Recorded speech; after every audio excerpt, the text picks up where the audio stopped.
we've made it to the end of our first ever Because We Can readathon. Thank you so much to everyone who has taken part in this week, whether you have filmed a video challenge and entered our giveaway, whether you have been joining us for reading sprints over on Twitter, or just championing the readathon on your own personal Instagram or Twitter pages. However you've participated, we thank you. I know that I speak for all the hosts when I say that we have had the most fun time creating this readathon and participating with you guys. It's been so much fun to interact with you all this week and to see how you are enjoying the video challenges and the reading challenges. It's something really special for all of us. If you still want to enter our giveaway, all you need to do is leave a link to your video entry in the comment section of the corresponding video on this channel. So for example, if you did a storytime video, you need to make sure that you leave a link to your video entry on the comments of that video. You have until midnight in your time zone to get your entries in, so you still have a little bit of time if you were wanting to quickly film something, or if you just haven't had a chance to upload yet. We won't be cutting off the entries until midnight in the last time zone. We hope you really enjoyed taking part in the Because We Can readathon. We've had so much fun hosting this. It's been so lovely to see how creative everyone's been, and you know, thanks guys for taking part. We really appreciate it. Hello everybody, my name is Jenna from the channel Just a Little Bit Random, and I am going to be doing the first impressions of book covers. My book covers were chosen by Kat from Brews and Reviews, and I'm really excited about it, but I just think I'm gonna get them all so wrong, so I'm a little nervous. Hi, I'm Kat from Stars and Embers, and I'm going to be reacting and giving my first impressions on book covers that Jenna has sent me. I have not looked at these covers at all. She has put them in a folder on our Google Drive, and I'm going to be opening them for the first time now. I don't know what to expect, and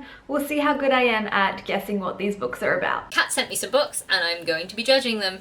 So here we go. I'm going to be looking at my phone to see the book covers and judge them, because that's what we're here to do. Yeah, let's get going. So the first book we have is The Carnelian Fox by Kay MacLeod. Okay, so we have on the cover, we have a girl who looks, for lack of a better word, normal. She looks like she's from our world, and then we have this fox that's on fire. I feel like it's a kind of Pokemon sort of deal. So we have this girl who's from Earth, and she catches herself a Pokemon-like fox. And then it's a sci-fi fantasy book, I think, and then they go and solve crimes together. I honestly have no idea, but I really do think it is set in our world, and it's a Pokemon-like book where the main character, she finds and catches this little fox, and then they sort of team up and become teammates. Okay, the first one I have is Light Years by Cass Morgan, and this says from the New York Times bestselling author of The 100, so I'm guessing it's a book from the 100 series. This blonde girl here looks a lot like Eliza Taylor, so I'm thinking that might be like the character that she plays. Oh my god, I can't remember her name. And then the guy down the bottom looks a lot like Lincoln, and then I don't know who these two other people are. So my guess is that it's a sci-fi, and I'm just gonna maybe just guess that it's one of the series from the 100. So, you know, 100 miners are forced down to Earth after Earth has been evacuated because it was like not livable anymore because humans stuffed it up so much, and then they're trying to survive with the grounders and all the other people that are actually still there because humans did survive. And yeah, maybe it's just that story that's continuing on. Let's get going. The first book is The Last King by Millicent Nankivell. Okay, it is a flaming triangle with embers, so it's not much to go on here. I feel like I am bad at this already. Okay, so I'm gonna say, in terms of genre, that I think it's fantasy, because kings always make me think of fantasy. I don't know what it is, kings make me think of fantasy. So I'm gonna guess fantasy. I'm gonna guess that the flames either have something to do with... Oh, Kat, you picked such a hard book. This is so hard. The flames have to do with either some sort of sacrifice. It looks like this could be some sort of ritual or something. Or perhaps it's about, like, rebellion and people are destroying the monarchy, and that is why, like, the pyramid is in flames. Or maybe it's Egyptian because it's like a pyramid. It's probably not Egyptian. Probably not. Okay, so what I'm getting from the blurb is that it is a Pokemon-like game. It's set in our world. Maybe in the future though. I got the Pokemon game thing right. And it looks like, yeah, she's from our world. She went to college. And it looks like Flame Fox Cub Finn. So the fox really is on fire and they are like partners. And the main character Sam is trying to win the game and help all the creatures that people just let go. So I'm gonna give myself, out of 5, I'm gonna give myself myself like a solid 3 for that, because I got the Pokemon thing right and I got the fact that it's set in this world right, so I'm pretty happy with that. It does actually sound like a really, really good book though, and I kind of really want to read it. Okay, so it's the first in a series, and it might not be from the 100 series because I don't know any of these names, but it's definitely a sci-fi. I got that. Attack and an academy, and there's students from different solar systems, and yeah, a bunch of people have to team up to defend their world from an enemy. So, I mean, I'm partially correct. Is it part of the 100 world, or is it just a different world and they used 100 to promote it because people know what that is? Okay, so I've looked this up on Goodreads and I'm gonna see how close I was. It has nothing to do with anything that I just said. Nothing at all. This is about a witch who's being hunted by some shadows. She runs into some guys and she's convinced that they know why, and it might be connected to whoever killed the last king. So it literally nothing to do with what I said. That's great.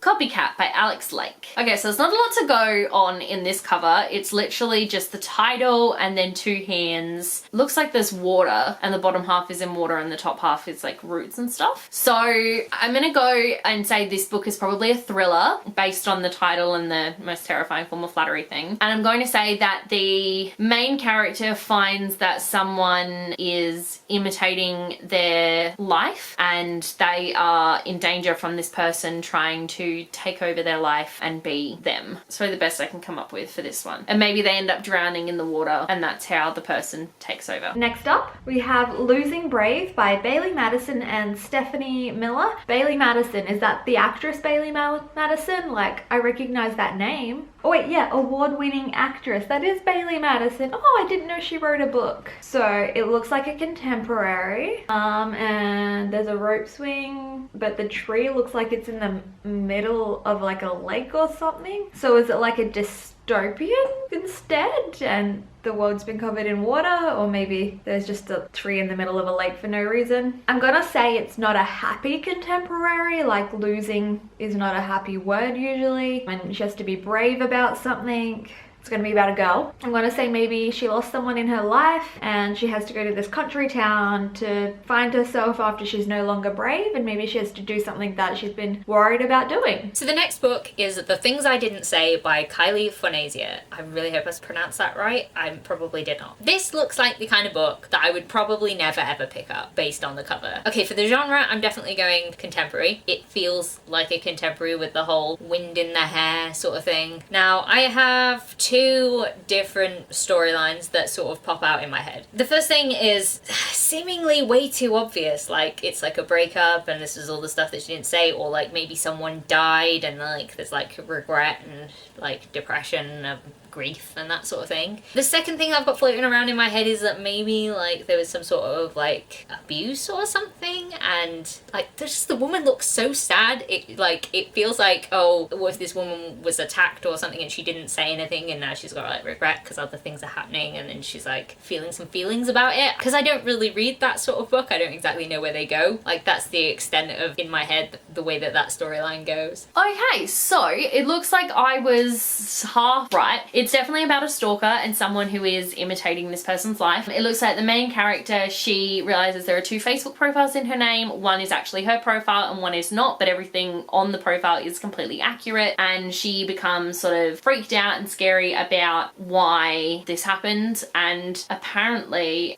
her problems really start when the profile is found. So I got the idea of someone imitating someone else correct. I didn't pick up on the Facebook thing, obviously, and I don't know if there is actually a lake that's going to have anything to do with it at all. Once again though, it sounds really good though, and I kind of want to read it. I just googled Losing Brave by Bailey Madison, and you have interview, and then there's Jenna right here. More than a year has passed since 17-year-old Peyton Brave's twin sister went missing. She lost someone, and her last name is Brave. Okay, so she literally lost Brave. Okay, so she's desperate to hold on to what's left of her sister's memory, unable to remember of what happened, and she's got sudden and reckless outbursts that kick her out of school society, not school, just school society. Oh, and she's getting into a romance with her sister's boyfriend. Whew. And then there's another girl who's dead, and they're finding out what happened to her sister. So I mean, I was right, it's not happy, and it is a contemporary, and she did lose someone, so I feel pretty good on that one. Okay, so this actually sounds way more interesting, and I probably would read this, having read the blurb, even though the cover still really just does not attract me. It's about a girl with selective mutism who loses her best friend, and then she determines that she doesn't want to lose anyone else, so when she falls in love, she's determined to keep it. Which actually sounds pretty interesting. I think I'd be interested in learning more about selective mutism rather than the love story aspect of it. But I mean, the girl did look sad on the cover, and she's not saying anything because she can't. So I feel like I got the sadness contemporary aspect, but nothing else. Alrighty, cover number 3, Foundry Side by Robert Jackson Bennett. Okay, so we have a person with a hood sitting in like a window. There's a moon, and it looks like there's a old-timey buildings on fire. So I'm gonna say this is a fantasy novel. I don't really have anything with this. I'm gonna say it's a fantasy. I'm gonna say this guy is like a thief, and he has to uncover a conspiracy, which is why the town's on fire. I honestly have no idea. And there's a lot on this cover too. You'd think I would have more than that, but I don't. I don't think that's right at all. Okay, and then we have Seafire by Natalie C. Parker. And I think I have seen this one around. I'm not entirely too sure what it's about, but I feel like this is a pirate book. It sounds like a pirate book. It looks like a pirate book. It says sisterhood is survival, so I'm guessing there's either like actual sisters or like a crew of females who have their own sisterhood. And I'm gonna say that the sisters have to band together and defeat the patriarchy and prove that they're just as good as pirates as the rest of them. Maybe there's some sort of treasure and they beat like the really misogynistic like other crew, and I'm really hoping there's a hate to love romance because I love pirates and hate to love romance. So okay, so on to the next book. It is Valentine by Jodi McAllister. Now this reads fantasy to me. Obviously at the top of it it says this is not a fairy tale, but it still reads fantasy with the arrow and the thorns. I have no idea what it's about. I'm really not good at this. However, I am going to guess anyway.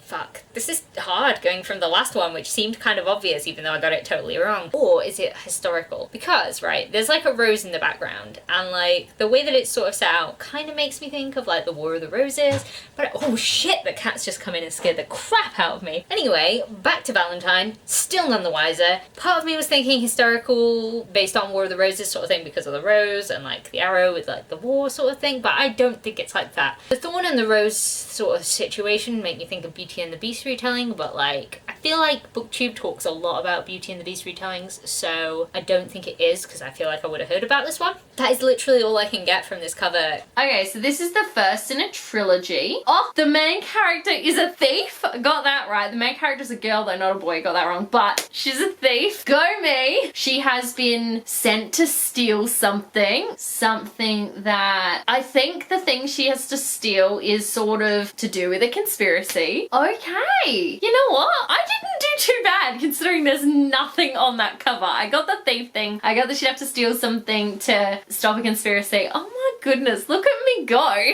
after her family is killed by a corrupt warlord Arik Athala and his bloodthirsty army of bullets, Caledonia Styx is left to chart her own course on a dangerous and deadly seas. She captains her ship. She's the captain of a pirate ship. Didn't get that her parents were dead. And then she has a crew of girls and women just like her. Yep, it's a crew of women who have their own sisterhood. Crew has one mission: stay alive and take down Arik's armed and armored fleet. They have to take down the really misogynistic other guy. But when Caledonia's best friend and second in command barely survives an attack thanks to help from a bullet looking to defect, Caledonia finds herself questioning whether to let him join the crew. Is this boy the key to taking down Arik Athala once more, or will he threaten everything the women of the Moors and others have worked for? She's gonna fall in love with this guy, right? And it's gotta be a hate to love romance. Now I gotta read it. Gotta read this because pirates and possibly hate to love. I'm actually pretty proud of myself so far. I feel like this might also just be Jenna recommending me books. Okay, now I'm gonna look up what it actually is about.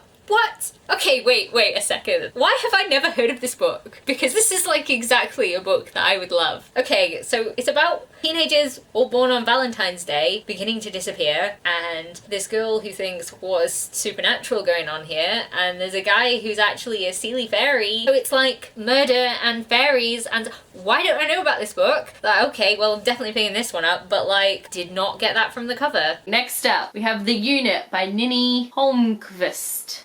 What is that? So we have a totally white cover, which just has a silhouette of a woman walking away around a corner. That's the whole cover. I'm gonna say this one is a psychological thriller, and it follows not the person on the cover, but it follows the person who is in a mental institution, and that person is their nurse. Maybe it's a retelling of One Flew Over the Cuckoo's Nest, who knows? We have The Emerald Atlas by John Stevens, and it's the Books of Beginning. Okay, this looks like a middle grade because there's kids on the cover and they look pretty young, and it's a fantasy, like it's a portal fantasy, because there's a book and maybe they go through, well, the book's got to be an atlas and it's got a green cover, and maybe they go through the book. It's like that TV show with the Great Big Book of Everything. So they go through into this fantasy world. Emerald, maybe it's an Oz retelling as well because they're going to the Emerald City and they go to this castle and there's wolves on there. Maybe they're good wolves, maybe they're werewolves, maybe the kids are running through the woods being chased by the wolves, and there's this evil witch who just wants to take over the land, but the kids team up with the good guys and they fix everything and they take down the witch and they all live happily ever after. The next book is What the Woods Keep by Katja de Becerra. Probably mispronounced that, which I am sorry about. Okay, so it looks like hair and trees in like a misty forest with some blood, and on the cover it says, what dark secrets will Hayden uncover when she inherits her childhood home? Okay, so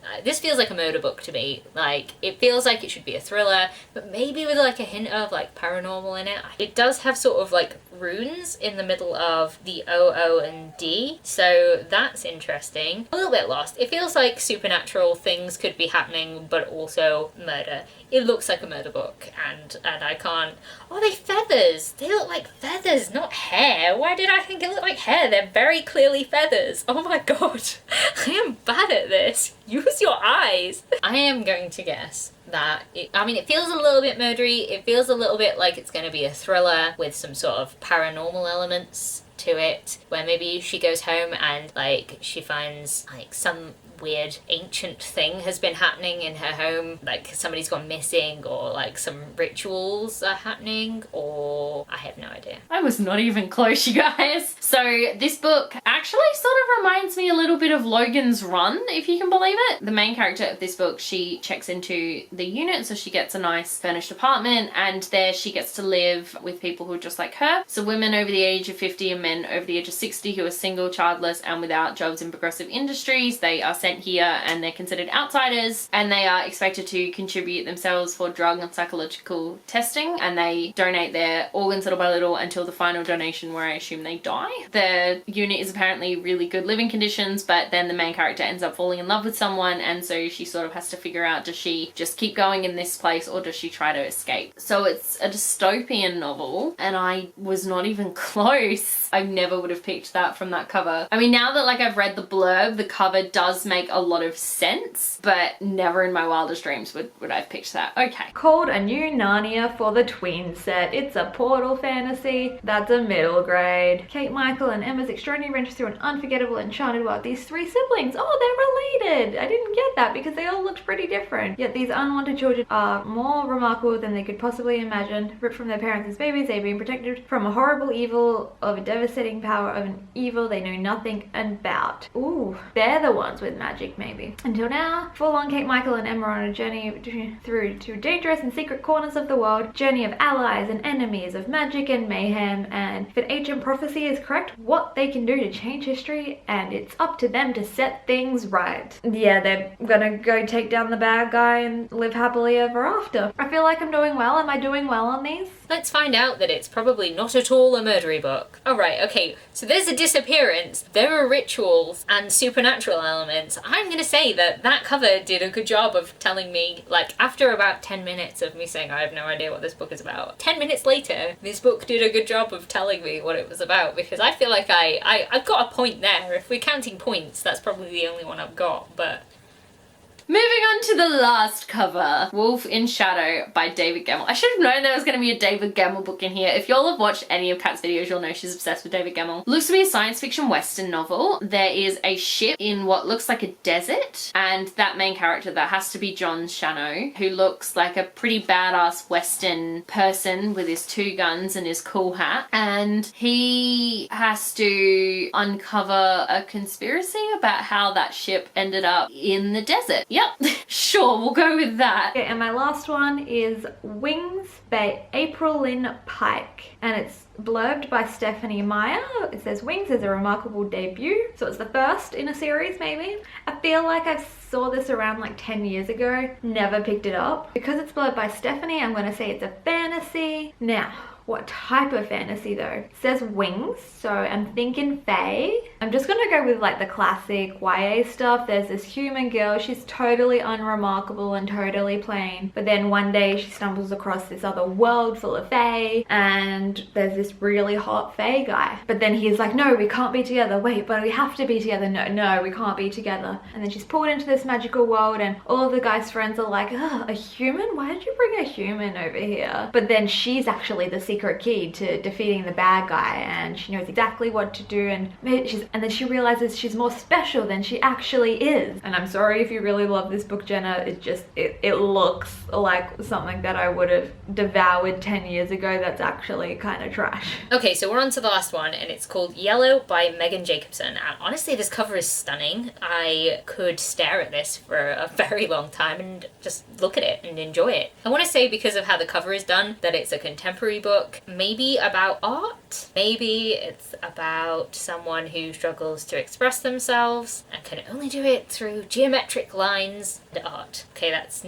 definitely not what this book is about, but that's what I've got from the image on the cover, and I don't think I can really get anything else out of that, really. The blurb is literally, 3 centuries after terrible floods drowned most of Earth's civilizations, humanity scratches for safety in a world of deadly evils. And through this world walks John Shano, the Jerusalem man. His quest is to find lost Jerusalem and confront the world's evil, including the devil himself. Huh. Okay, well that does make sense of how the ship ended up in the desert. I didn't really get that one right either. I didn't do too well there. But I got the other ones correct, so these were really fun and they were great covers, so thanks Kat for picking really hard covers for me. Okay, it's the first in a series. That's not a long, it's not really telling me what it's about at all. In this extraordinary tale of magic and intrigue, romance and danger, everything you thought you knew about fairies, it's fairies, I knew it, will be changed forever. Jenna gave it 5 stars in 2012. Laurel is an ordinary 15-year-old high school girl, but something incredible is happening to her. She is changing. How did I know? And now Laurel is about to discover a deep and powerful magic holds the key to her destiny. I mean, it hasn't mentioned a guy at all, but I mean, the rest of it, I feel like I got that. Laurel's life is the very definition of normal, until the morning she wakes up to discover a flower blooming from her back. Okay, ow. As it turns out, nothing in Laurel's life is what it seems now, with the help of an alluring fairy Sentry who holds the key to her true past. There we go.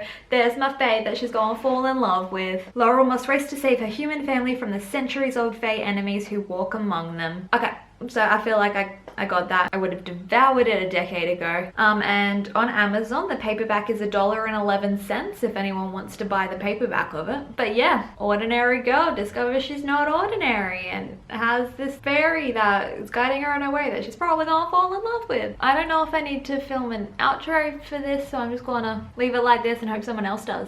So let's find out what the book's about.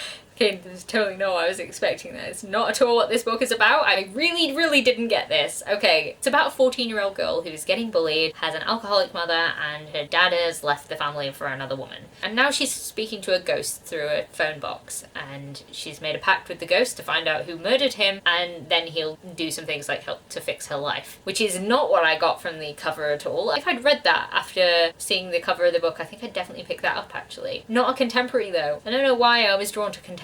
I feel like anything that is kind of like that sort of colouring on the cover and sort of has an abstract name, I don't know what it is. Like, yellow just sounds like the name of a contemporary. Like, what does that have to do with a ghost? That's nothing to do with a ghost. I mean, maybe it does in the context of the book, but like, from looking on the cover, I'm like, what? Ghost? What? So that's it for day 7's video challenge. I hope you guys enjoyed our first impressions of these books. They were, well, guesses. But that's half the fun of judging a book by its cover. How much do you really know by doing that? and we've seen how much. And don't forget, we'll be back soon with another video to announce the giveaway winners. Thank you guys so much for watching this video and so much for participating this week. Let us know in the comment section below what your favourite part of the readathon was, because we would absolutely love to know. Again, thank you guys so much for welcoming this readathon with open arms. We are so happy with how it has turned out, and we absolutely cannot wait to run another round for you later this year. But until then, read lots, and if anyone ever asks you why you read so much, just tell them it's because you can.